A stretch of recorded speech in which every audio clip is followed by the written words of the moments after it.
Hoje vamos falar com o engenheiro executivo que se transformou em empresário de sucesso no segmento de consultoria de idiomas. Nascido em Ilhéus, Bahia, aos 12 anos de idade, veio para São Paulo com sua família devido à transferência do seu pai, que era bancário. Com muito foco e determinação, se formou em engenharia de produção pela IEP, trabalhou em grandes empresas em cargos de gestão como a Signus e a BF Goodrich, e hoje é CEO da UpLanguage Consultants, a maior empresa de consultoria de idiomas no mercado corporativo do Brasil. Assista essa história e inspire-se.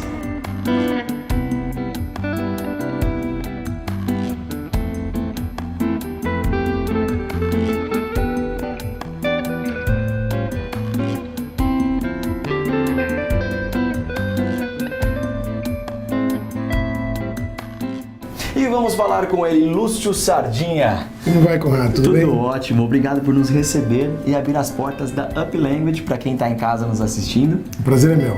Hoje queremos conhecer o Lúcio Sardinha, engenheiro, administrador e um grande empresário, e também o Lúcio do âmbito pessoal, pai de 2 filhas, que tem o hobby ciclismo e é apaixonado pela sua família. Fechado, Lúcio? Fechadíssimo. E ao final nós temos um desafio, aproveitando que o seu hobby é ciclismo, um desafio de bike com você. Topa? Topei. Lúcio Sardinha, UpLanguage, conta pra gente.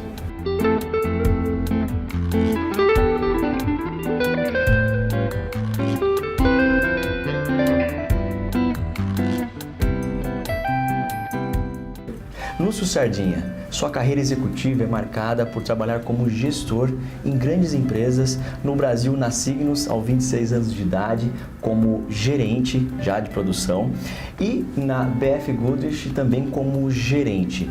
Na sua carreira empreendedora, você desenvolveu a UpLanguage e hoje é a maior empresa de consultoria de idiomas no mercado corporativo do Brasil, abrangendo não só o Brasil inteiro, mas mais de 100 produtos e serviços. É uma história bem interessante, brilhante. Nós vamos falar de cada etapa dela, mas vamos começar aos 12 anos de idade, quando você e sua família vieram para São Paulo devido à transferência do seu pai. Como foi esse momento da sua vida, essa transição, e qual era o seu sonho nessa época? Na verdade, como criança de 12 anos de idade, primeiro que São Paulo para nós era uma coisa como é para nós hoje Nova York. Então, para o Nordeste da época, São Paulo era uma coisa que é extremamente importante. Sim. E ao virmos para cá, todas da família, passamos a deixar amigos, né? Porque todas as nossas referências estavam lá, e aqui nós temos que reconstruir essas amizades. Mas definitivamente 45 anos depois eu posso garantir que valeu a pena. Eu imagino. E nessa época você tinha algum sonho específico? Jogar bola, ser astronauta? Como é que era? O que você pensava para o futuro? Eu pensava em ter, na época, engenharia naval. Eu trabalhei em cidades litorâneas, né, próximo ao mar. E a primeira profissão que eu pensei em ter era na área de engenharia naval, mas para isso você precisa fazer os colégios militar, que era extremamente complicado na época.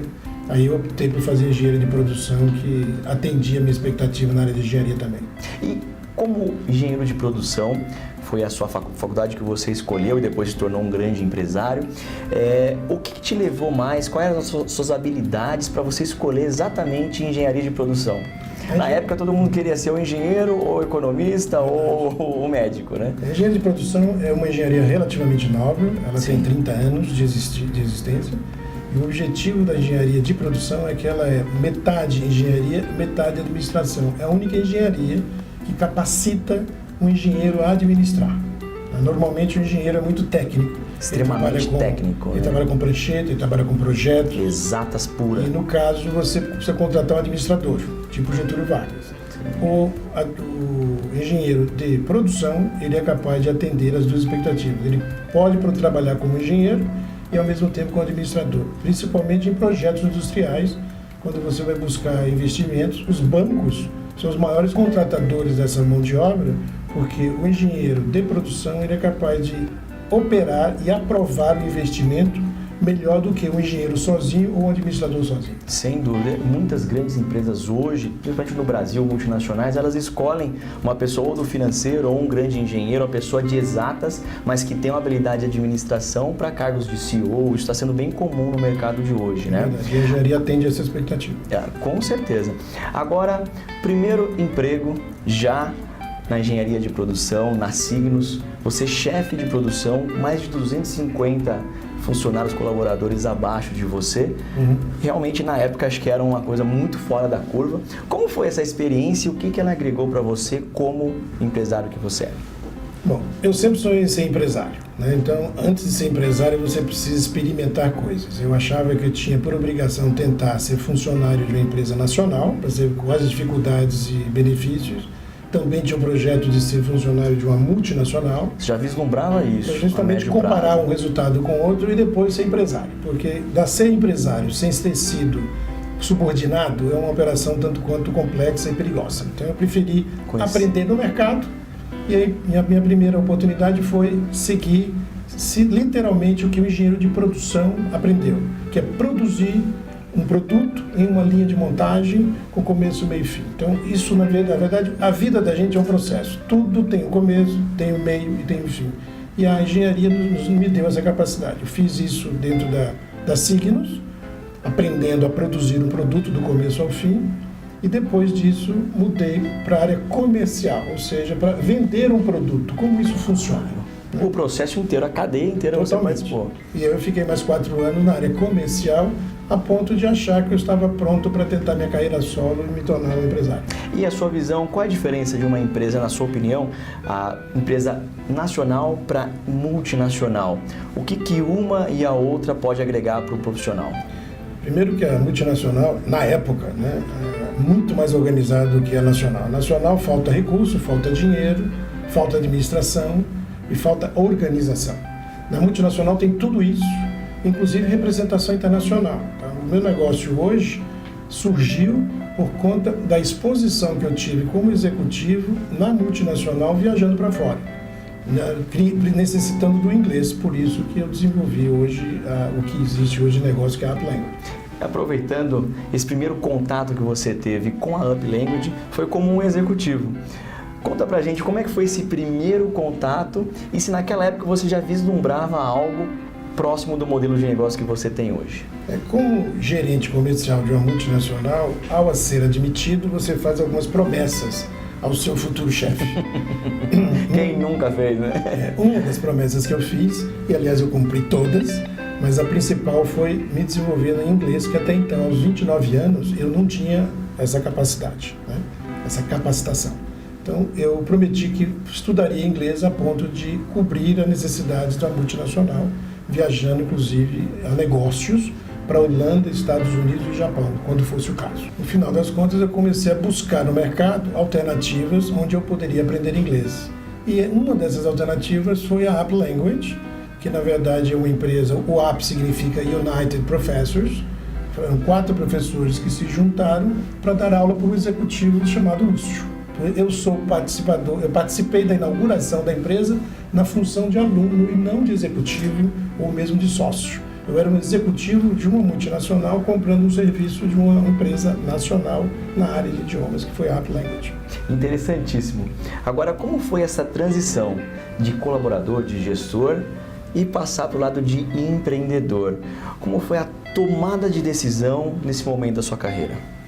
Como eu já tinha desde o início a expectativa de me tornar empresário, eu tinha faro, ficava ligado em todas as possibilidades. E quando eu vi a Up Language sendo iniciada com um aluno chamado Lúcio, e que esse Lúcio poderiam ter vários outros exatamente iguais, Existia uma demanda, que aliás existe até hoje. Claro. Estou falando de 30 anos, nós estamos São 3 completando 30 anos agora este ano. Sim. Então, nesse processo, eu percebi que nós poderíamos crescer nesse mercado, porque na época não existia Business English, ou seja, um treinamento voltado ao executivo. Existiam escolas de inglês, ensinando inglês, mas num ambiente doméstico, um ambiente para você viajar, um ambiente de turismo, mas não um ambiente de negócio. E foi aí que nós nos desenvolvemos, voltado ao mercado corporativo, sempre estivemos dedicados a isso, embora a grande maioria das franquias que se conheça hoje continue no mercado de General English, ou seja, um inglês genérico e não voltado a business, mas nós nascemos fazendo business English. E aproveitando, falando sobre produtos e serviços. Hoje vocês contemplam o Brasil com mais de 100 produtos e serviços voltados para o mercado corporativo. Então gostaria que você nos falasse, até uma dúvida, a diferença de uma escola de inglês para uma consultoria de inglês e o que corrobora todos esses 100 produtos, que acredito que sejam para determinadas funções ou cargos, objetivos mesmos dos alunos, né? Pode falar um pouquinho sobre isso para a gente, Lúcio? Claro. Diferença entre uma consultoria de idiomas e uma escola de idiomas. A escola de idiomas é uma escola que tem um único produto e o cliente se adequa a este produto. Então você vai fazer uma matrícula, entra e estuda inglês. Sim. Aí você não pode interferir no processo. Já a consultoria, existe um processo inicial de uma avaliação da necessidade que o cliente tem, seja ele pessoa física, seja ele pessoa jurídica. Nesta avaliação é que nós vamos montar o processo de treinamento para ele. É customizado. Então, o processo de uma escola de inglês não pode ser customizado porque existe um padrão. Já na consultoria, via de regra, nós customizamos cada treinamento em cada pessoa jurídica ou mesmo para pessoa física. Essa é a primeira etapa do negócio. Em paralelo, ao visitar os RHs ao longo dos 30 anos, cada RH pedia uma coisa diferente. E cada empresa tem uma operação diferente. Cada empresa tem uma necessidade diferente. Então, nós íamos buscar resolver, trazer a solução para esses recursos humanos, que talvez fosse um teste de inglês, talvez fosse um teste internacional, fosse uma tradução, fosse uma imersão, várias outras alternativas ou demandas que existiam, e nós fomos criando todas as alternativas no nosso portfólio, a ponto de nós temos hoje a capacidade de atender a 100% da demanda de uma empresa corporativa, porque não há nada que o cliente corporativo precise que a AP não consiga atender. E a gente conhece muito esse mercado de RHs e eles se falam muito, eles se comunicam muito. E eu acredito que esse crescimento exponencial de vocês, desses 30 anos, foi devido à recomendação de um RH para o outro, né? Como é que se comportou essa forma exponencial de crescimento? Isso existe porque a dança das cadeiras dos recursos humanos, por um lado, é benéfica, não só para o mercado, mas para nós também. Porque um RH de uma empresa A vai para a empresa B e nos reconhece como um bom fornecedor e nos leva para B e assim por diante. Essa é uma das formas de crescer de forma orgânica. A segunda forma é um aluno nosso passar a ser executivo de recursos humanos. Em algum momento ele foi um trainee de uma empresa importante e a partir do trainee ele foi supervisor, de supervisor ele foi gerente, de gerente foi para diretor. Então eu tenho um caso que hoje está no México, né? Ele é de uma empresa extremamente importante, e aprendeu inglês na App Language e já se dispôs a nos ajudar no que for preciso no México, se a gente quiser montar uma rede lá. Então, são coisas interessantes porque nós não só ensinamos inglês, mas nós mudamos o futuro dos executivos, eles reconhecem isso. E ao fazermos isso, a gente ganha reputação e no decorrer do processo a gente consegue ganhar também por parte deles as indicações para o nosso negócio crescer. Lúcio, existe essa busca incessante pelo famoso inglês fluente. Você, como um crítico do setor, eu gostaria que nos falasse um pouco, desmistificasse isso. O inglês fluente, ele em 8 anos é possível, em 4 anos, em quantas horas e qual é o método para realmente a pessoa falar, falo inglês fluente? Primeiro, parabéns pela pergunta, porque raramente as pessoas perguntam isso, as empresas não gostam de falar nisso, porque há um comprometimento. Se você se propuser a ensinar inglês para uma pessoa, a responsabilidade é enorme. Então, quando você fala em ser fluente, primeiro vamos definir o que é ser fluente em idioma. Né? A definição de ser fluente é quando a pessoa atinge a capacidade de um nativo em 70% do idioma dele. Um americano nasceu nos Estados Unidos e vive nos Estados Unidos. Se você falar o equivalente a 70% da capacidade dele, você é considerado fluente. Esse é o conceito principal de fluência. 70% de um nativo. Nós, por exemplo, temos aproximadamente 85% de capacidade no nosso próprio idioma. Nós não conhecemos 100% do português. Com certeza, a não ser que você for um técnico, não viver nesse segmento. Exatamente, né? Claro. Mas, definitivamente, nós brasileiros, usando o português, não nos garante que nós temos 100% de capacidade de entendimento do idioma. Mas 85% já é o bastante para você exercer qualquer atividade. Muito bem, isso posto, quando você tem 70% de fluência, você precisa treinar 720 horas para atingir a fluência de 70% de um nativo. 720 horas. 720 horas. O que existe, infelizmente, de engano e de engodo no mercado? É o fato das pessoas acreditarem que em 3 semanas, 8 semanas, 200 horas, eles vão falar inglês. É isso que se vende no mercado, é isso que as pessoas acreditam e terminam fracassando no processo e principalmente criando um complexo de inferioridade. As pessoas que não conseguem atingir o objetivo se acham responsáveis porque não aprenderam inglês. Um dos fatores de desistência, você acha que é esse não sucesso? Certeza. As pessoas acham que inglês é difícil, quando na verdade não é difícil. Inglês, com 720 horas, é 4% do volume de horas que você estudou para estar aqui conversando comigo. Sim. Um ser humano que se forma, tem uma graduação, que fez o ginásio primário, ele estudou 20 mil horas. Se você pegar 4% de 20 mil horas, são 800 horas. Sim. Então, o inglês fluente requer 4%. Agora, não dá para trabalhar com 200 horas. São rigorosamente entre 700 e 800 horas que você precisa treinar para falar inglês. O que as pessoas acreditam é no milagre, né? E na coisa barata. Então, ele quer aprender inglês dormindo, até inclusive tem métodos que defendem essa tese. Tem empresas que estudam, que apresentam a ideia de estudar inglês, de ensinar inglês em 8 semanas. Né? Só que ele não fala quanto tempo nessas semanas você vai estudar. Então, rigorosamente, as pessoas precisam levar em consideração o seguinte: para falar inglês são 720 horas. Essas 720 horas usualmente são distribuídas em 6 anos de 120 cada ano. Tá? Mas podem ser compactadas através de processos de imersão e aulas regulares juntas. Então, os 6 anos podem se transformar até em 6 meses, desde que você estude as mesmas 120 horas cada mês dos 6 meses. Portanto, 120 horas todo mês, durante 6 meses, você tem as 720 horas. Ou 6 anos de 120 horas para ter as 720. A soma é matemática, por isso que precisa ter um engenheiro por trás fazendo conta. Se não tiver 720 horas, não assine um contrato com essa empresa, porque você está entrando num processo que não vai ter sucesso. Interessantíssimo. Pessoal, vamos para um breve intervalo e logo voltamos com o Lúcio Sardinha, um pouco mais de Up Language e uma imersão nesse segmento de idiomas. Acompanhe a gente.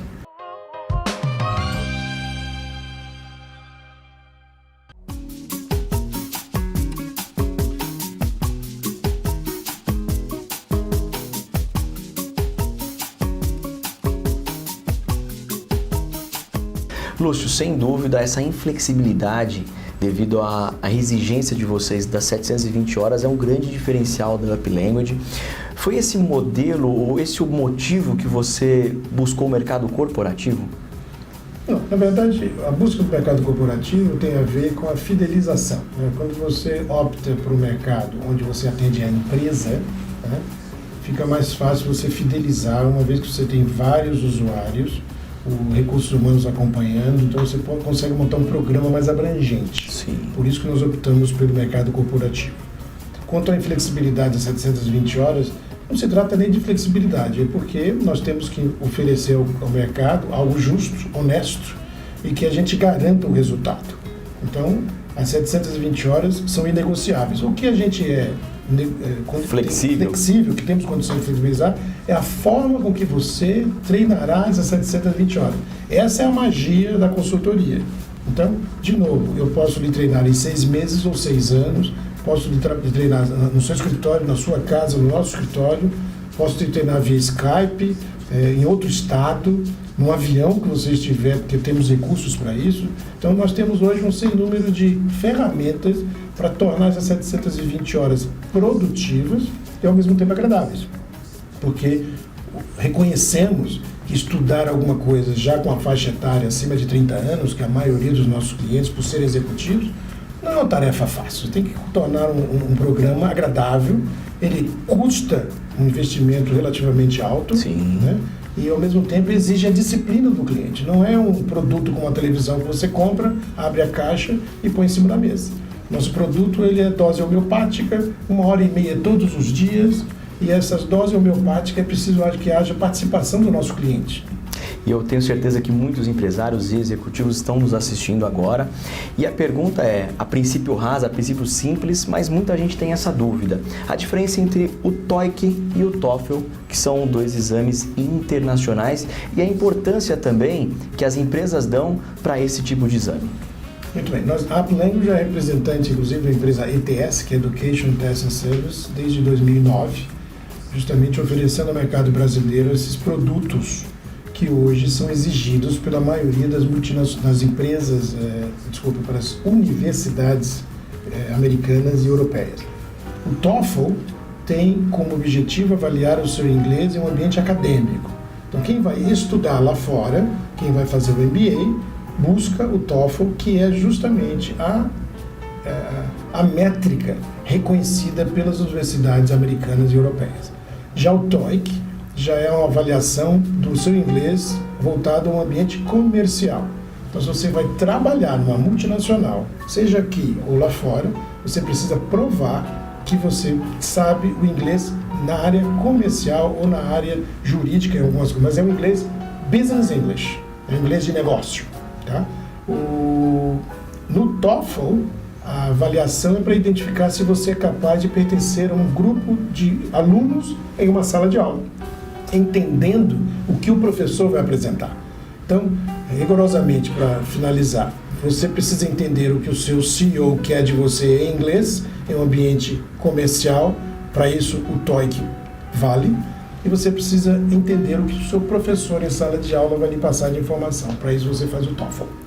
E quais são os próximos desafios do Lúcio Sardinha frente à Uplanguage para os próximos anos? Bom, o mercado muda a cada dia e a velocidade da mudança está se tornando cada vez mais rápida, né? Então hoje nós temos que buscar todos os recursos, né, possíveis, seja de tecnologia, seja de mão de obra qualificada, para nos manter no mercado. Então, o que nós temos hoje de produto? É mão de obra intensiva. Nossos professores têm CELTA, é uma certificação internacional, que, só para você ter ideia, mesmo um professor nativo precisa de 160 horas de estudo para poder se tornar um professor, né? Então, o que a gente busca, e sempre buscou, e vai continuar buscando, é ter a melhor qualidade de mão de obra possível e, ao mesmo tempo, trazer para o treinamento recursos tecnológicos para fazer com que esse treinamento seja agradável. Hoje, ao invés de um livro simplesmente ter o livro de exercício, os nossos exercícios já são feitos em plataformas digitais, né, da própria editora. Então, a própria editora de um livro oferece o livro para lhe dar aula presencial em sala de aula, e quando você estiver em casa, você tem acesso a vídeos e trabalhos voltados àquela aula que você teve, mas 100% digital. E, por outro lado, nós estamos nos especializando na área de certificações. Então, a próxima etapa, isso é um segredo de Estado, mas agora eu vou revelar, apresentar, que nós vamos agora começar a fazer a certificação de pilotos de avião. Faltará pilotos no mercado ao longo do tempo, porque os pilotos precisam falar inglês para poder manusear e pilotar as suas aeronaves em qualquer lugar do mundo.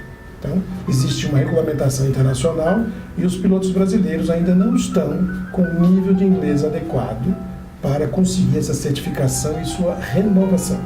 Então, a novidade do mercado para nós é que nós vamos buscar justamente esse credenciamento para certificar pilotos e credenciá-los ao longo do tempo. O mercado de franquias no Brasil, ele movimentou ano passado quase 10 bilhões de reais, e o segmento de escolas de inglês, ele é muito representativo em 6% deste valor. Como você enxerga esse mercado de idiomas, tanto de escolas como de consultorias, para os próximos anos no Brasil?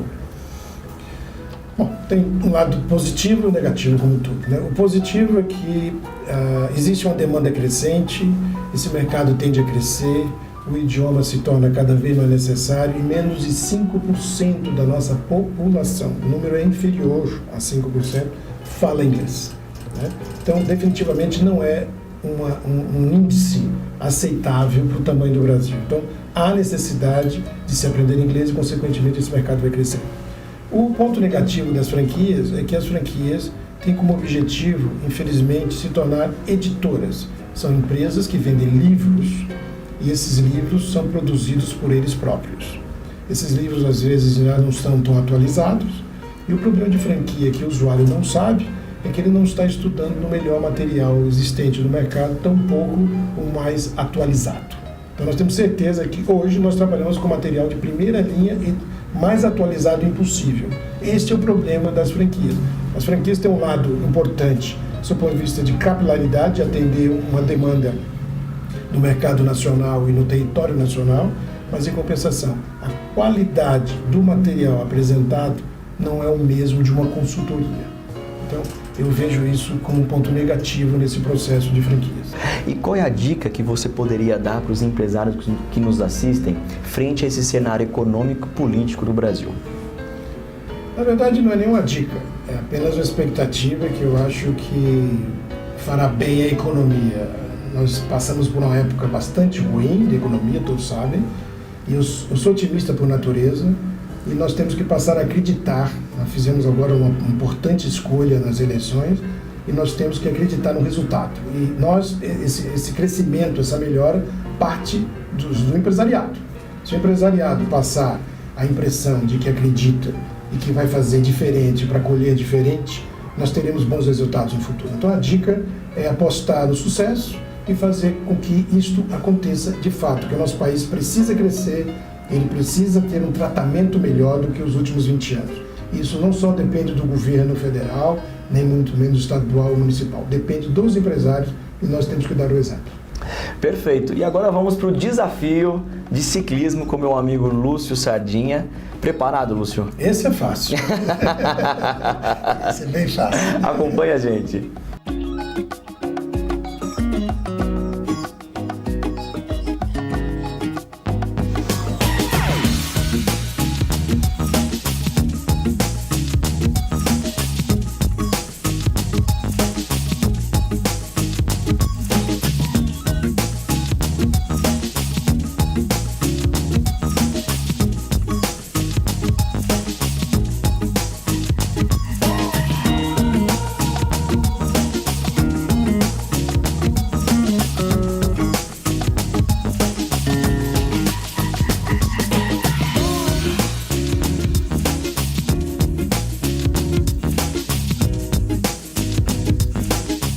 Energia maravilhosa aqui no Parque do Povo, no coração de São Paulo.